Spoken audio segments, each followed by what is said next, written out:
ವಿಶ್ವವಿದ್ಯಾಲಯದಲ್ಲಿ ನವೋದಯ ಸಂಭ್ರಮ. 1300ಕ್ಕೂ ಅಧಿಕ ವಿದ್ಯಾರ್ಥಿಗಳಿಗೆ ಸ್ವಾಗತ.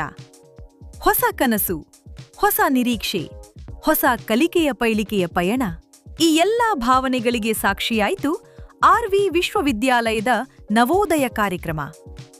ಬೆಂಗಳೂರಿನಲ್ಲಿ ನಡೆದ 6ನೇ ವಾರ್ಷಿಕ ನವೋದಯ ಸಮಾರಂಭದಲ್ಲಿ 2026ರ ಶೈಕ್ಷಣಿಕ ವರ್ಷಕ್ಕೆ ಪ್ರವೇಶ ಪಡೆದ 1300ಕ್ಕೂ ಅಧಿಕ ಪದವಿ ಪೂರ್ವ ವಿದ್ಯಾರ್ಥಿಗಳನ್ನು ಆತ್ಮೀಯವಾಗಿ ಬರಮಾಡಿಕೊಳ್ಳಲಾಯಿತು. ಆರ್ವಿ ವಿಶ್ವವಿದ್ಯಾಲಯದ ವಿವಿಧ ಶಾಲೆಗಳಿಗೆ ಸೇರ್ಪಡೆಗೊಂಡ ವಿದ್ಯಾರ್ಥಿಗಳು ಮತ್ತು ಅವರ ಪೋಷಕರು ಕಾರ್ಯಕ್ರಮದಲ್ಲಿ ಭಾಗಿಯಾಗಿದ್ದರು.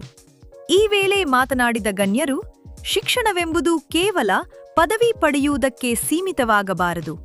ಜ್ಞಾನ, ಕೌಶಲ್ಯ ಮತ್ತು ನಾವೀನ್ಯತೆಯ ಮೂಲಕ ಸಮಾಜಕ್ಕೆ ಕೊಡುಗೆ ನೀಡುವ ಶಕ್ತಿಯಾಗಿ ವಿದ್ಯಾರ್ಥಿಗಳು ರೂಪುಗೊಳ್ಳಬೇಕು ಎಂದು ಕರೆ ನೀಡಿದರು. So this particular program, if you see last year around this time, what was our student strength? It was just about 5,600. Right now, what is the strength? It is above 9,000. So this program is to welcome the students of various new batches who are becoming part of the RV University family. It is about School of Computer Science and Engineering. It is about School of Liberal Arts and other schools such as Design, Innovation, Film, Media, Law and other professions. Everyone, I'm Arpita Ashrit from Koppal District, North Karnataka.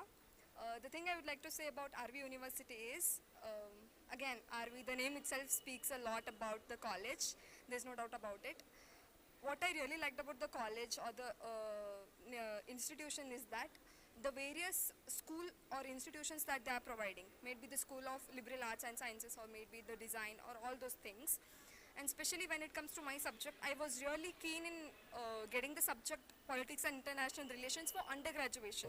ಹೊಸ ವಿದ್ಯಾರ್ಥಿಗಳ ಕಲಿಕಾ ಪಯಣಕ್ಕೆ ಶುಭ ಹಾರೈಸಿದ ವಿಶ್ವವಿದ್ಯಾಲಯದ ಕುಲಪತಿ doctor ಎವಿಎಸ್ ಮೂರ್ತಿ, ಪ್ರತಿಭೆಯನ್ನು ಪೋಷಿಸುವುದು, ನಾವೀನ್ಯತೆಯನ್ನು ಬೆಳೆಸುವುದು ಮತ್ತು ಸಮಾಜದ ಜವಾಬ್ದಾರಿಯುತ ಕೊಡುಗೆದಾರರನ್ನಾಗಿ ವಿದ್ಯಾರ್ಥಿಗಳನ್ನು ರೂಪಿಸುವುದೇ ಸಂಸ್ಥೆಯ ಗುರಿ ಎಂದು ಹೇಳಿದರು.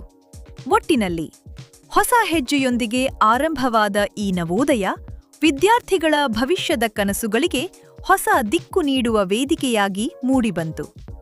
Sagar, news times, Bengaluru.